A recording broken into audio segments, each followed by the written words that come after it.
നമസ്കാരം, ആയുർദർശൻ്റെ പുതിയ വീഡിയോയിലേക്ക് സ്വാഗതം. ഞാൻ ഡോക്ടർ ആര്യ മിത്ര. പ്രസവശേഷം അധിക അമ്മമാരെയും അലട്ടുന്ന ഒരു പ്രയാസമാണ് നിപ്പിൾ ക്രാക്സ്. അപ്പോൾ ഇതിന് എന്താണ് കാരണങ്ങളെന്നും അതിൻ്റെ പരിഹാര മാർഗ്ഗങ്ങളുമാണ് പറയുന്നത്. അതായത് കുഞ്ഞിനെ നമ്മൾ ഇംപ്രോപ്പറായിട്ടുള്ള പൊസിഷനിലാണ് ഫീഡ് ചെയ്യുന്നതെങ്കിൽ അധിക അമ്മമാർക്ക് ഈ ഒരു പ്രയാസം വരാൻ സാധ്യതയുണ്ട്.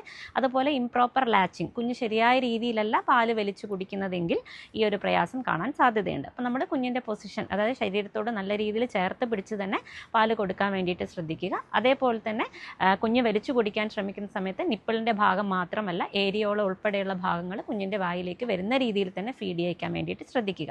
അപ്പം നല്ല രീതിയിൽ ഇത്തരത്തിലുള്ള നിപ്പിൾ ക്രാക്സ് ഉണ്ടെങ്കിൽ പെട്ടെന്ന് മാറാൻ വേണ്ടിയിട്ടുള്ള നമുക്ക് വീട്ടിൽ തന്നെയുള്ള പ്രതിവിധിയാണ് പറയുന്നത്. അതായത് ഹോം മെയ്ഡ് ആയിട്ടുള്ള വെണ്ണ, നെയ്യ് തുടങ്ങിയവയുണ്ടെങ്കിൽ നിപ്പിളിൽ നല്ല രീതിയിൽ അപ്ലൈ ചെയ്ത് കൊടുക്കുക.